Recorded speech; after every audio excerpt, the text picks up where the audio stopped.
Hello guys, welcome back to my channel దేవికాస్ world. So అందరికీ ముందుగా నూతన సంవత్సర శుభాకాంక్షలు. So happy Ugadi. సో ఈ యుగాది చాలా సింపుల్గా వీడియో అనేది బ్లాగ్ చేస్తాను, చూసేయండి. సో ఈ ఇయర్ నుంచి అయినా అందరికీ కష్టాలన్నీ పోవాలని, కొంచెం కొంచెం కొంచెం హ్యాపీనెస్ అలా పెరగాలని కోరుకుంటున్నాను. So once again Devika's world తరఫున హ్యాపీ యుగాది.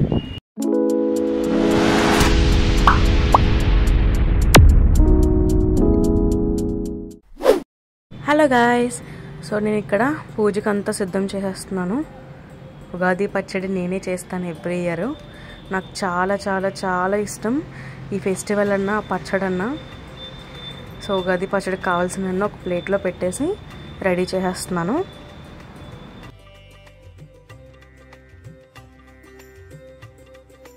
నేనైతే ఇలా రెడీ అయిపోయాను.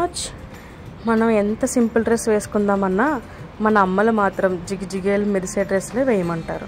సో అందుకనే ఈ ఒక్కలో కూడా ఈ డ్రెస్ వేసుకోవాల్సి వచ్చింది. సో ఇక్కడైతే నేను ఉగాది పచ్చడి ప్రిపేర్ చేసేస్తున్నాను. సో నేను ఎలా ప్రిపేర్ చేస్తున్నాను అనేది మీరు చూసేయండి.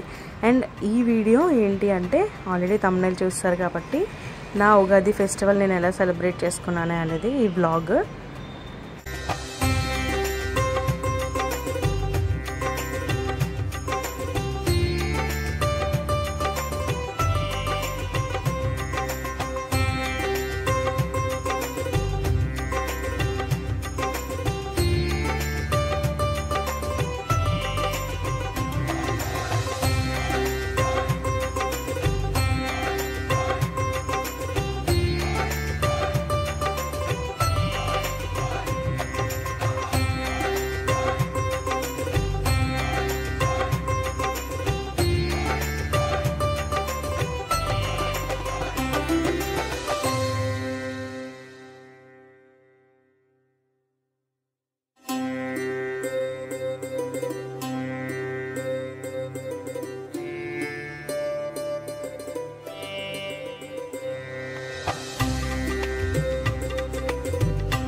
సో చూస్తున్నారు కదా, నేను ఉగాది పచ్చడి అయితే చేస్తాను. ఈలోపు మా అమ్మ కూడా నూక హల్వా చేసింది ప్రసాదం కింద. సో ప్రసాదాలు పచ్చడి అయితే రెడీ అయిపోయి ఇంకా దేవుడి మూలంతా శుభ్రం చేసి ఆల్రెడీ నేను కుందుల్లో ఒత్తులు అన్నీ వేసి రెడీ చేస్తాను. సో ఇప్పుడు వెళ్ళి ఈ ప్రసాదం పెట్టేసి నైవేద్యంగా ఇప్పుడు దండం పెట్టేసుకోవడమే. మీలో ఎంతమందికి ఉగాది ఫెస్టివల్ అంటే ఇష్టం చెప్పండి, నాకు కామెంట్స్లో చెప్పండి. అలానే ఆ ఉగాది పచ్చడి తినాలనే కోరిక ఇయర్ మొత్తం వెయిట్ చేస్తాం కదా, నాకైతే చాలా ఇష్టం. ఎప్పుడెప్పుడు దేవుడికి పెట్టేసి ఎప్పుడెప్పుడు టెంపుల్కి వెళ్ళి వచ్చేసి ఎప్పుడెప్పుడు తినేద్దామా అనే ఉంటుంది నాకైతే. సో ఇదే మేము పూజ చేసుకుంటుంటే మా కష్టజీవి మాత్రం ఆర్ట్ గీస్తున్నారు. వద్దని చెప్పినా కూడానా, చెప్పినప్పుడు వెళ్ళలేనప్పుడు మనం ఏం చేయలేం. సో దేవుడికి నైవేద్యంగా బౌల్స్లోకి తీసేస్తున్నాను ప్రసాదం.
పూజ అయితే కంప్లీట్ అయిపోయింది.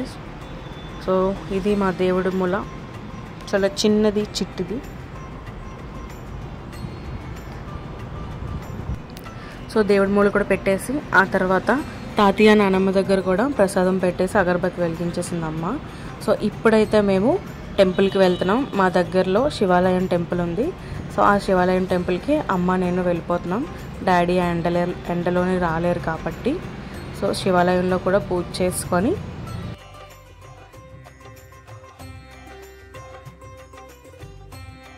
నాకు ఎప్పుడు ఏమనిపించినా కూడా ఈ శివాలయంకే వెళ్తాను. సో ఇక్కడ ఈ శివలింగానికి మన చేతులతోనే మనం అభిషేకం చేయొచ్చు, అంటే నీళ్ళతోని. సో పూజ చేసుకొని అయితే మేమిద్దరం రిటర్న్ అయిపోయాము. రిటర్న్ అయిపోయిన తర్వాత అసలు ఆ డ్రెస్సులో ఆ ఎండలో ఎంత ఫుల్ చెమటతో వచ్చాను నేనైతే ఇంటికి. ఇంకా నేనైతే అసలు ఆ డ్రెస్లో ఉండలేకపోయాను. ఇంకా మా అమ్మ చీర కట్టుకోమంటుంది, ఆ డ్రెస్లో నేను ఉండలేకపోతున్నానంటే. ఇప్పుడు అవేం చెప్పకు, ముందు టెంపుల్ నుంచి వచ్చాం కాబట్టి ఫస్ట్ అయితే డ్రెస్ చేంజ్ చేసుకోవాలి, అప్పుడైతేనే నేను ఉండగలను, లేదంటే నా పని అయిపోయినట్టే. సో డ్రెస్ అయితే చేంజ్ చేసుకున్నాను. ఇప్పుడు వెంటనే ఇంకొక పెద్ద టాస్క్ ఉంది, అదేంటంటే ప్రసాదం తినేయాలి. సో అమ్మ చేసిన 2 ప్రసాదాలు కూడా ప్లేట్లో పెట్టుకొని తినేస్తున్నాను. నేను చేసిన ఉగాది పచ్చడి కాబట్టి చాలా బాగుంటుంది. ఇక్కడ మా డాడీ జోక్స్ వేస్తున్నారు, అందుకే నాకు నవ్వు వస్తుంది. సో పచ్చడి అయితే నేను చేసుకున్నాను కాబట్టి ఎలా ఉన్నా బాగుందనే చెప్పాలి. కానీ ఈ హల్వా ఉంది గాయస్, నూక హల్వా, అస్సలు ఎక్స్పెక్ట్ చేయలేదు, అంత బాగా వచ్చింది, చాలా బాగుంది. సో గాయస్ ఇది నా పండగ. సో ఈరోజు భోజనానికి కూడా మామిడికాయ పప్పే ఉంటుంది, దాంట్లో ఏం చేంజ్ ఉంటుంది, ఎవ్రీ ఇయర్ ఇదే మెనూ అనేది. సో మీరు మీ ఉగాదిని ఎలా సెలబ్రేట్ చేసుకున్నారో నాకు కమెంట్ చేయండి. నా ఛానల్ని సబ్స్క్రైబ్ చేసి లైక్ చేయండి.